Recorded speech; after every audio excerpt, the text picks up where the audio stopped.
programa Fama e Destaque está começando aqui na Rede TV, comigo, Viviane Alves. O programa hoje, gente, olha só, está imperdível, recheado de novidades para vocês. Não saiam daí. Programa Fama e Destaque tem o prazer e privilégio de falar com um dos neurocirurgiões mais consagrados no Brasil e no mundo, Dr. Paulo Porto Melo, formado pela Escola Paulista de Medicina, especializado em Harvard, membro de diversas entidades internacionais.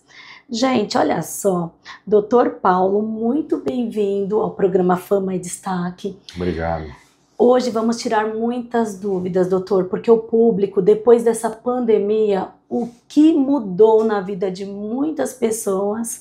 Doutor, conta um pouquinho para o nosso público sua formação em medicina e sua especialização em neurologia.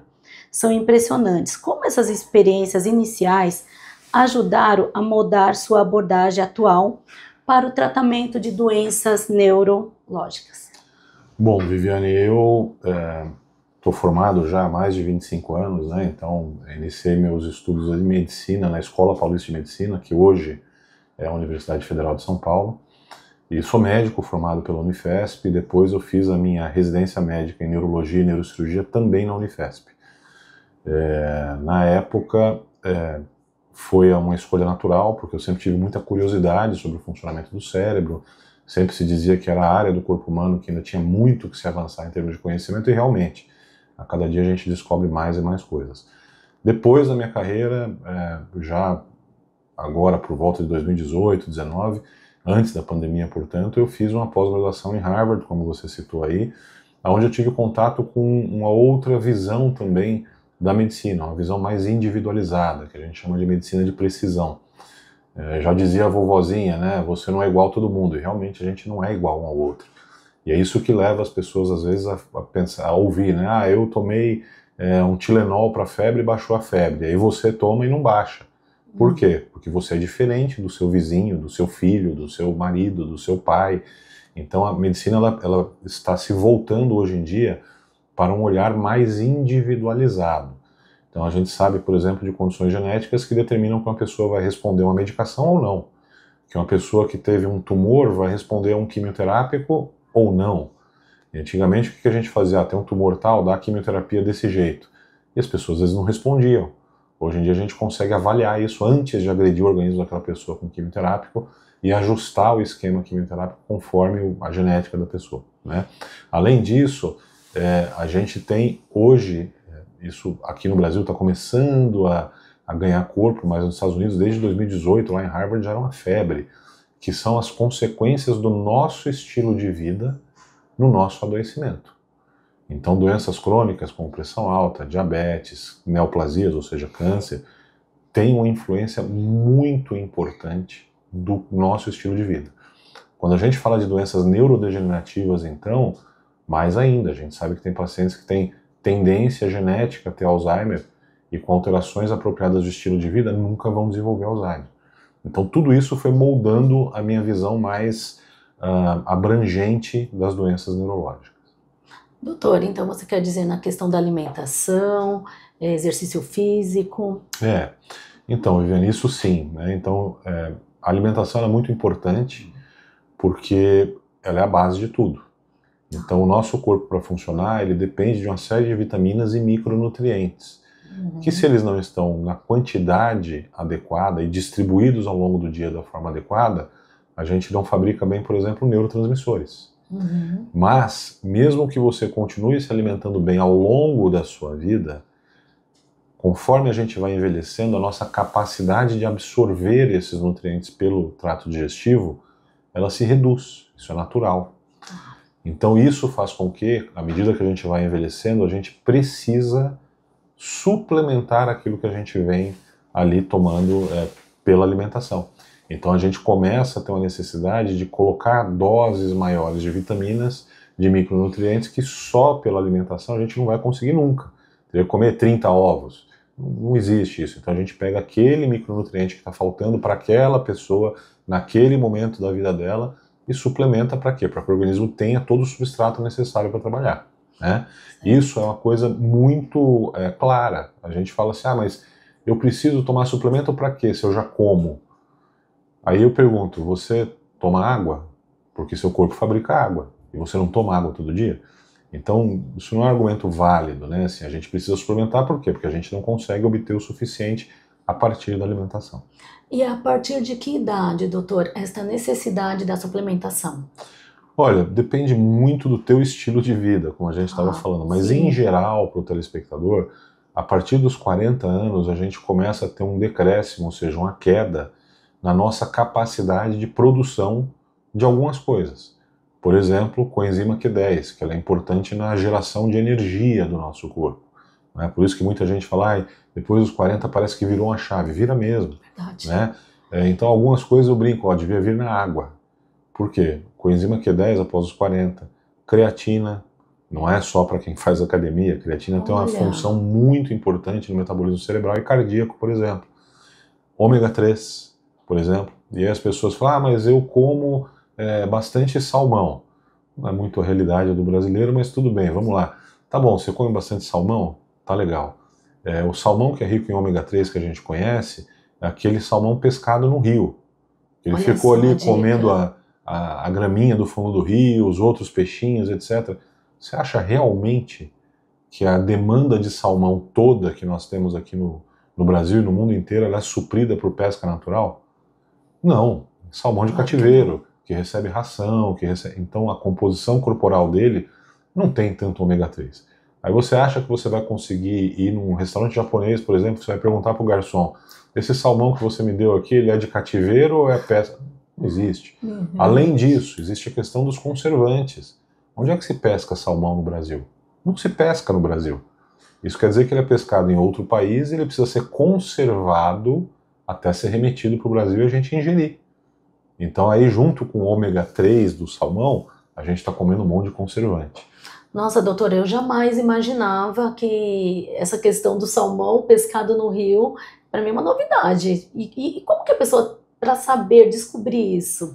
Na prática é impossível, entendeu, Viviane? É a mesma coisa que você falar da carne. O gado que é criado solto ou o gado que é criado confinado já para abate, né, que recebe uma quantidade diferente de hormônios, às vezes de ração diferenciada, etc. Então isso tem diferença. No mundo moderno é impossível a gente fazer essa distinção. Então o que a gente faz? A gente vai ter uma vida normal, vai se alimentar da melhor forma possível, evitando algumas coisas, tentando privilegiar outras, mas a gente vai fazer os nossos exames para ver o que está faltando. Ou qual a consequência da gente comer, por exemplo, muito salmão, né, ou muito, sei lá, muita pescada, né, porque isso, dependendo da origem do teu peixe, por exemplo, pode estar contaminado com mercúrio. Que é pior ainda, né? Que é pior ainda. Então, a chave é, alimente-se da melhor forma possível, faça os seus exames para ver o que é preciso suplementar. Doutor, você que é membro do comitê da World Federação, qual é a sua visão sobre o futuro da neurocirurgia em nível global? Olha, o que a gente desenha para a neurocirurgia é um tratamento de doenças que precisam ser operadas, que não tem outra alternativa, cada vez menos invasivo. Então isso sempre foi para mim uma obsessão. Então desde a época de residência eu queria fazer sempre o que estava sendo feito de uma forma menos agressiva. E a neurocirurgia tem evoluído de forma muito acelerada nesse campo. Então, por exemplo, quando eu me formei há 25 anos atrás, a gente operava a coluna, uma hérnia de disco, o paciente tinha que ficar ali 2, 3 dias na cama, ficava um mês afastado do trabalho, e era aquela coisa, depois de muitos anos ele acabava tendo outra hérnia em consequência da primeira hérnia que tinha sido operada.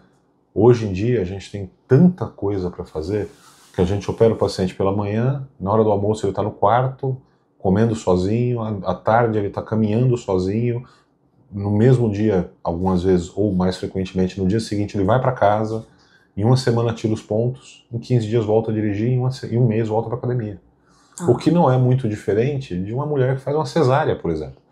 Então a neurocirurgia, que é um procedimento mais complexo, mais invasivo, conseguiu desenvolver técnicas minimamente invasivas para possibilitar que a recuperação cirúrgica seja igual de qualquer outra cirurgia. na maioria das E vezes. seja mais rápida, né? Muito mais rápido do que era antigamente. Por exemplo, aneurismas cerebrais. Antigamente, a gente, para operar um aneurisma cerebral, a gente fazia uma abertura enorme. Então era um corte que vinha aqui da frente da orelha até o meio da cabeça, às vezes. Hoje em dia, alguns aneurismas a gente opera sem cicatriz, porque a gente opera por dentro do nariz. Nossa. Então, por dentro do nariz, a gente sobe ali para o crânio, abre uma janelinha na base do crânio, repara o aneurisma e cai fora. Então, esse tipo de agressão menor ao indivíduo propicia uma recuperação mais rápida, não é? E isso na neurocirurgia é presente em cirurgias cerebrais, de coluna, de plexo braquial, de nervo periférico, em tudo. Então, você passa a ter ferramentas que te propiciam cirurgias grandes com a menor agressão. A gente opera hoje, por exemplo, crianças, às vezes, recém-nascidos, que a gente usa um endoscópio, um neuroendoscópio, que tem milímetros. Então, ao invés de eu abrir a cabeça, eu coloco uma câmerazinha lá dentro e eu faço o que tem que ser feito. Entende? Isso para um recém-nascido é muito importante. Verdade. Porque quanto menos eu fizer aquele recém-nascido sangrar, quanto mais rápida for a cirurgia, mais rápida é a recuperação dele, sem dúvida. E a questão do risco, doutor, é igual? O risco hoje, assim, qualquer técnica nova que a gente desenvolva, ela necessariamente ela é comparada com a técnica atual. E para que ela seja considerada melhor, ela precisa entregar o mesmo resultado com pelo menos a mesma segurança. Entendi. Mas o que a gente vê é que quanto menos invasivo a gente mais seguro é para o paciente, então o risco é menor. Doutor Paulo, qual o maior avanço que o senhor considera que foi alcançado nas técnicas da neurocirurgia? Você já acabou de falar sobre isso. E como tem melhorado a vida dos pacientes? Eu acho que o maior avanço é justamente essa visão. A visão que a gente tem que ser o menos agressivo possível para propiciar uma recuperação mais rápida para o paciente e um retorno desse paciente mais rápido para suas atividades. Aí não é só trabalho. Sim. Então, quando a gente opera, às vezes, uma mãe de família, ela tem a casa dela, ela tem os filhos dela, o marido dela, tem o trabalho dela, ela precisa voltar mais rápido para essas coisas. Verdade. É muito difícil você pegar, às vezes, uma moça, uma jovem que foi operada, tem uma criança de 2 anos, e ela volta para casa, não vem no colo da mamãe que a mamãe não pode te segurar. Sim. Então isso vai acontecer? Lógico que vai acontecer, mas a gente precisa encurtar esse tempo o máximo possível. E hoje essa é uma visão predominante na neurocirurgia. E hoje a neurocirurgia atualmente já tem ajudado muitas pessoas, né? Sim, assim, o Brasil, particularmente, é a terceira maior sociedade de neurocirurgia do mundo. E nós somos pouco mais de 2.000 neurocirurgiões no Brasil. É pouco, né? Mas, mesmo assim, é a terceira maior do mundo. O Brasil tem uma neurocirurgia pujante, que vários neurocirurgiões brasileiros se destacam e são chamados para dar aula em congressos fora do país, etc, etc, etc. E essa visão brasileira da neurocirurgia, ela é diferente, por exemplo, da visão americana. Os Estados Unidos têm muitos neurocirurgiões de altíssima qualidade, mas o neurocirurgião americano ele é menos acolhedor. Sim. Ele é muito objetivo, muito técnico. Ele vira para o paciente e fala, olha, é isso, a chance de acontecer isso é tanto. Ah, doutor, mas se fosse o senhor, o que o senhor faria? Não sou eu, é você, decida. O neurocirurgião brasileiro, o médico brasileiro de uma forma geral, ele já tem uma postura mais acolhedora. Um cuidado, um tempo maior também, né, exato, de tratamento. Ele respeita um pouco mais aí a individualidade. Como você disse, né, doutor, tem que ter calma e paciência. Exato, assim, isso é uma característica fundamental para o neurocirurgião. Então, eu tenho a honra aí de chefiar um serviço de formação de neurocirurgiões. Nossa. Então, eu pego médicos, eles vão para a residência médica e ali eles, ao longo de 5 anos, aprendem neurocirurgia. Na seleção, a gente procura identificar alguns atributos nesses candidatos. Então, às vezes eu tenho um médico que ele é brilhante, ele foi muito bem na prova, mas que na entrevista ele se mostra um cara ansioso, afobado, atabalhoado. Como é que esse cara vai operar um cérebro? Nossa. Onde ele vai precisar ter paciência, calma, ir no ritmo do paciente. Muita calma. Por quê? Porque ele vai operar às vezes num corredor de 2 milímetros. A 1 milímetro do centro de controle respiratório, por exemplo.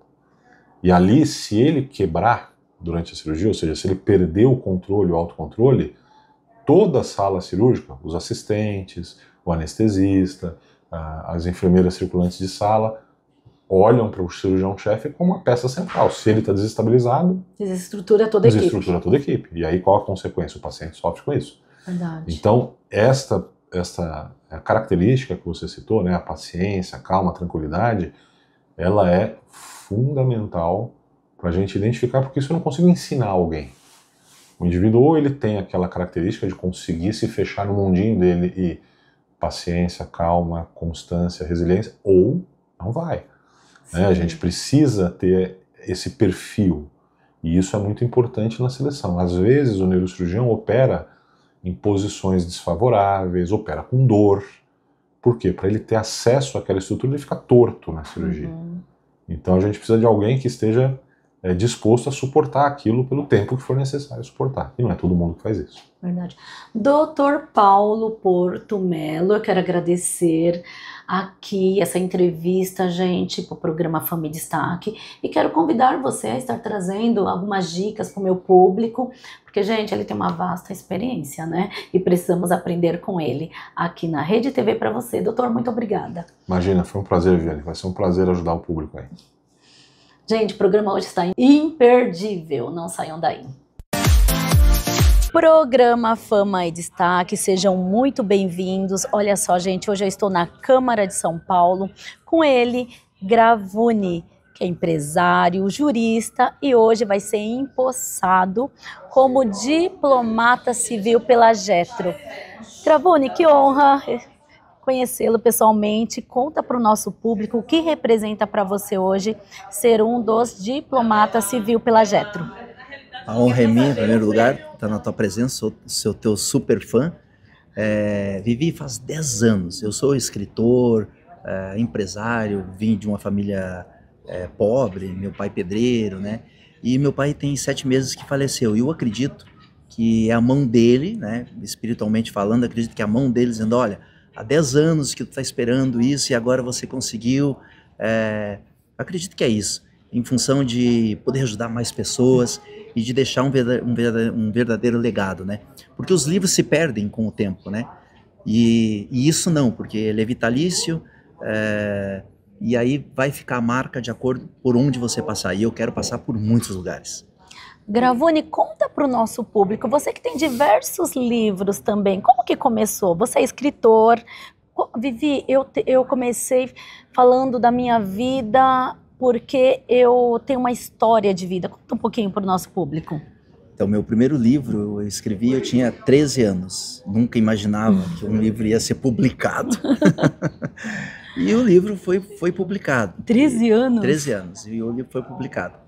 E aí eu vi que tinha, né, uma veia artística ali, né. Como que era o nome do livro? O livro Momentos a Sós. Momentos a Sós. Mas não era um livro depressivo, tá? Um livro para uma criança de 13 anos, né, um pré-adolescente. Não era depressivo, era um livro pensante mesmo sobre a vida, né, sobre a natureza, etc. Enfim. E aí depois fui escrevendo mais e tal. Hoje eu tenho 50 livros, tenho best-seller, tanto... 50 títulos, aham. Eu escrevo numa média de 3 a 4. Esse ano eu já lancei 5 livros. Aí eu tenho entre livros filosóficos, tenho livros técnicos também, né? Daí dentro da área do direito, área de investimentos, tenho livro técnico, mas a área que eu atuo mesmo na literatura é no desenvolvimento pessoal. Livros filosóficos, ajudando as pessoas a se desenvolverem, né? Eu digo assim, civis tutti mundi, em latim quer dizer cidadão de todo mundo.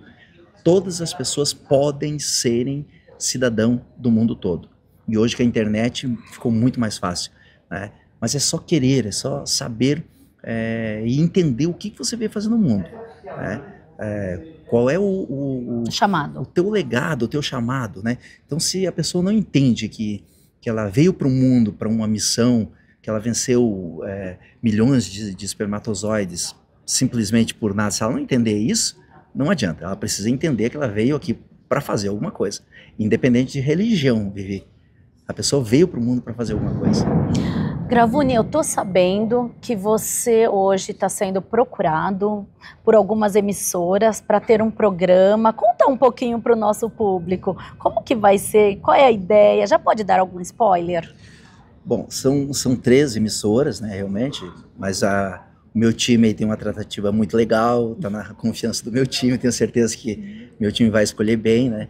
A ideia, sim, tem 3 ideias centrais, né? Não vou falar aí quais são, né? Mas são 3 ideias centrais. Agora, uma coisa que eu posso garantir, vai trazer exatamente, e como sempre, né, crescimento para quem assistiu o programa, com toda certeza. Tanto para o público como para o programa juntos. Ah, com certeza absoluta, com certeza absoluta. Quem assistir, quem participar, vai desenvolver interesse na pessoa, em querer conhecer lugares, enfim, mas vai ter a filosofia, porque em tudo na minha vida eu implanto a filosofia. Então vai ter a filosofia implantada com toda certeza.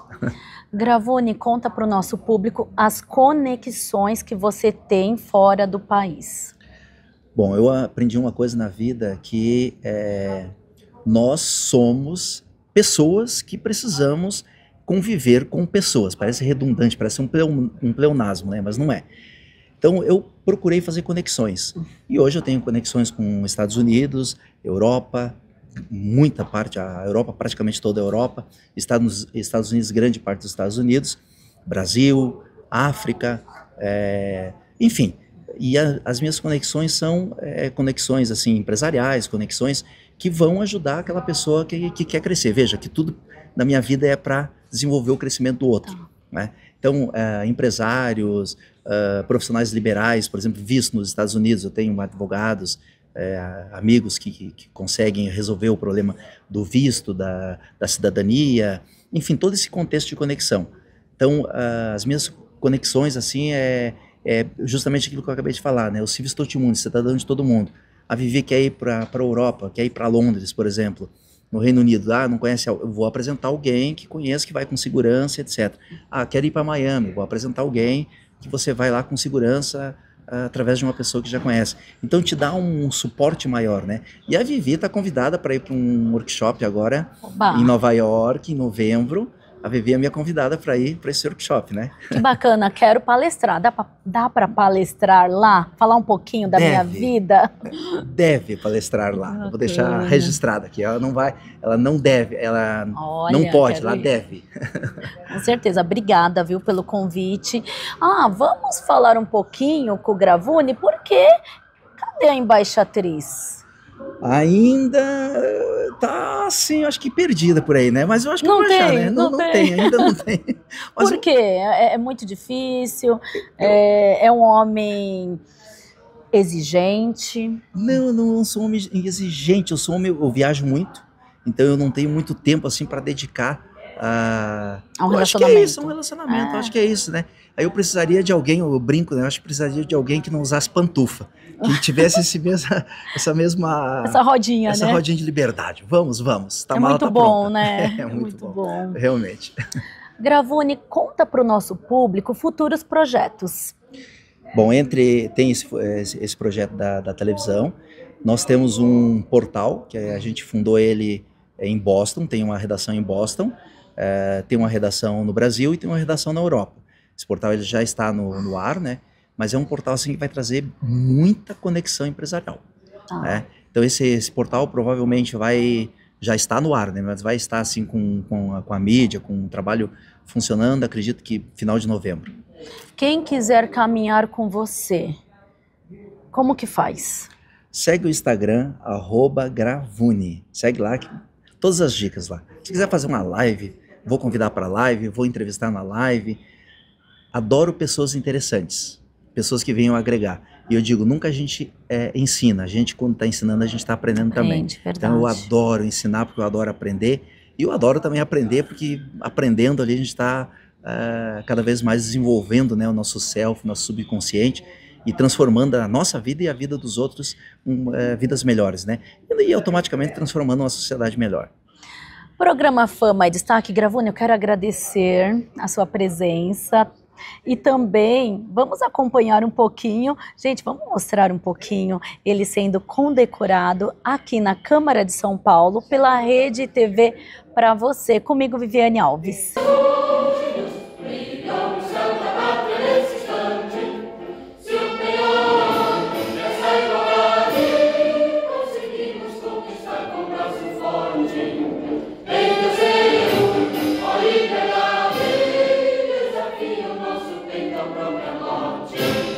Até a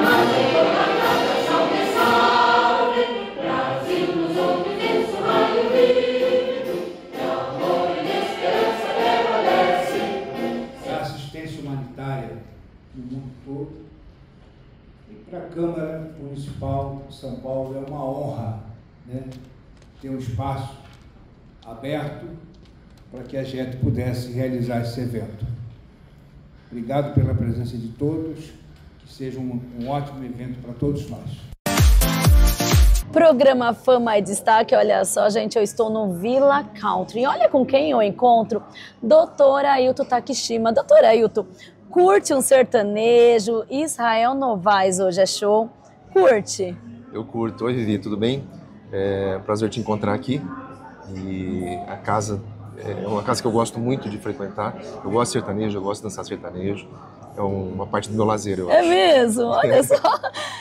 Doutora Ailton, mês de outubro, sabemos que é conscientização, um momento assim que eu acho que todas as mulheres, né, como não só em outubro, mas sempre cuidar da saúde. Conta um pouquinho para o nosso público esse mês de conscientização do câncer de mama, né?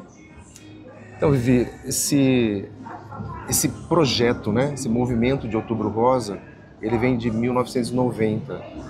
Quando uma enfermeira contraiu câncer de mama, isso 20 anos antes, em 1970, e não tinha cura, não tinha remédio para curar a doença.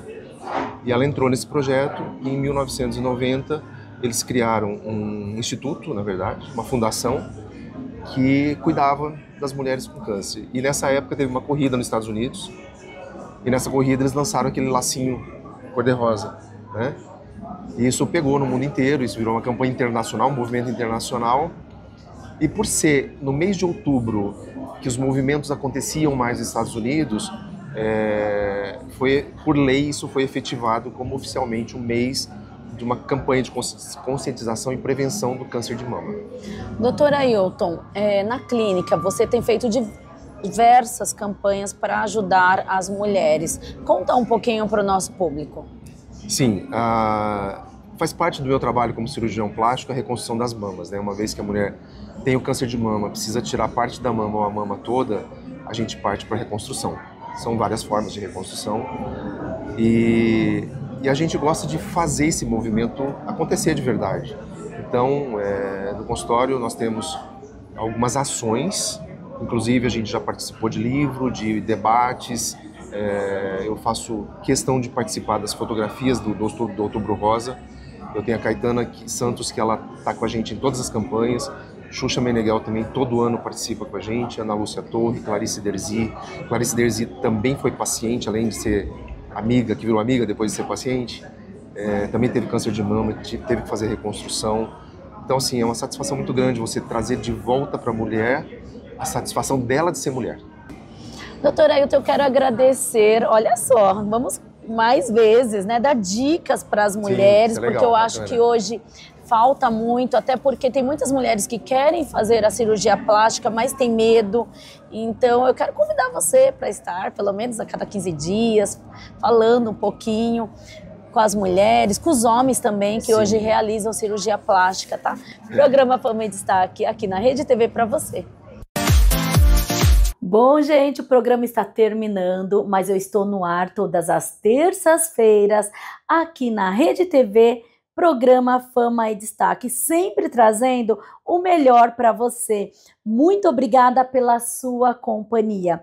Comigo, Viviane Alves. Um grande beijo, uma semana abençoada.